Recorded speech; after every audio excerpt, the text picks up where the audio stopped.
My name is Kenley, and this is going to be my 6th tutorial, and it's going to be on the barrel mill tutorial, or as most people call it, the no-handing windmill tutorial. Now, I'm going to teach you doing this with your head. So, if you saw my previous windmill tutorial on how to do head mills, like this,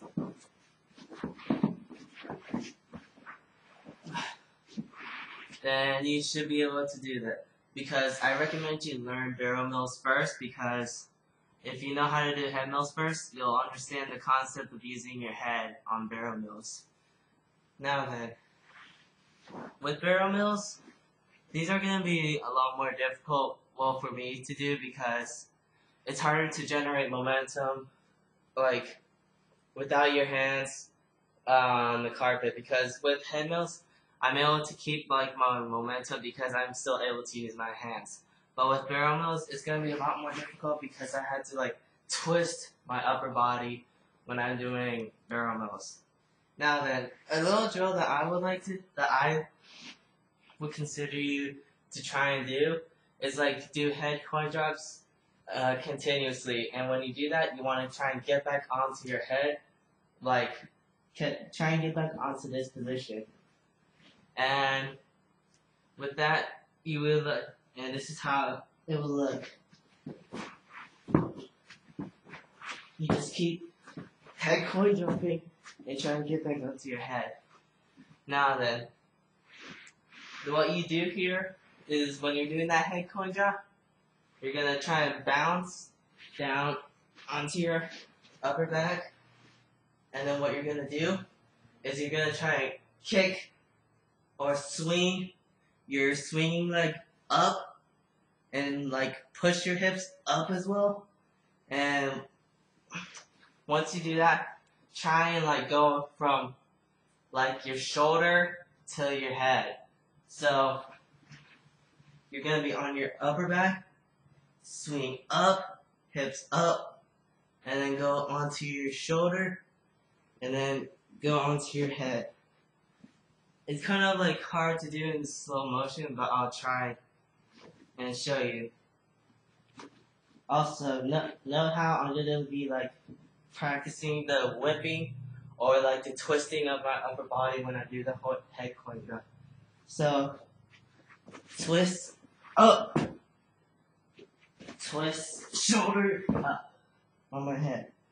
Notice I'm trying to show you that I went onto my shoulder and then I went onto my head. And with that should get you the concept of going from your upper body, from your upper back, and going back onto your head without using your hands.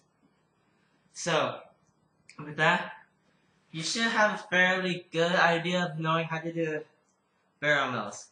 Now then, one thing that I will have to tell you is that if you don't do head mills, this is a very common problem that you would have if you don't have head mills, and it's and it looks kind of like this. And there's a reason as to why that happens. It's because of several reasons. One is that you're not using your head properly, because when I was using my head doing that, I wasn't shifting my weight onto my head or leaning towards. And when I was doing that, I wasn't swinging with my legs. I wasn't also twisting with my upper body. And with those several things, they'll end up you landing on your lower back. And don't think that, oh, I just went all the way through and landed on my back. And if you land on your lower back, it doesn't count as a barrel mill. Sorry to break it to you, but it doesn't count as one. To do one, you have to do it right. You have to go and do a windmill and land right back onto your upper back as so.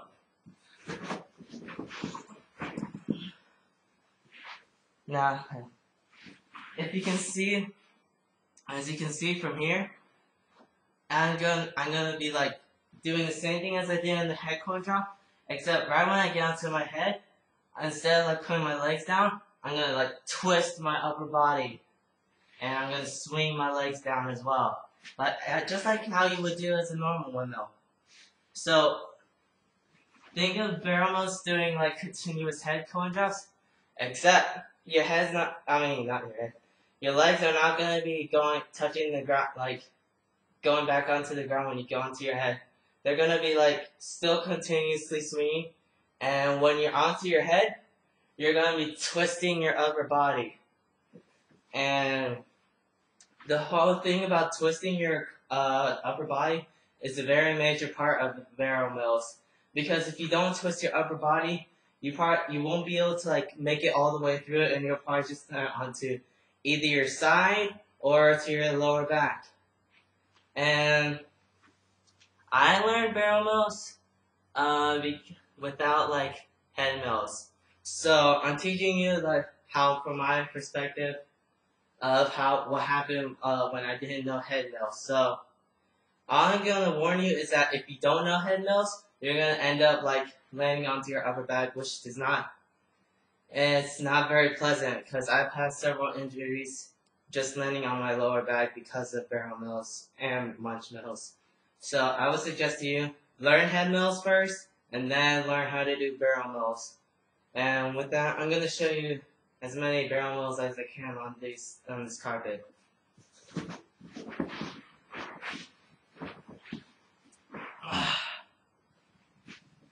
And yeah, that's as much as I can get on carpet. If I noticed, if I felt anything, I felt that my left leg was kind of dragging. So yeah, my barrel mills are not perfect. I got munch mills before barrel mills. So if you feel like it, you can learn munch mills before barrel mills. I was able to do that, but I would suggest to you to learn barrel mills before you learn munch mills, because it makes things a lot easier. And head mills make things even more easy, because you know how to, understand the concept of using your head, which is the most important aspect of learning how to do windmills using your head. And if you have anything, ask me questions in the form of comments, or send video responses asking for help.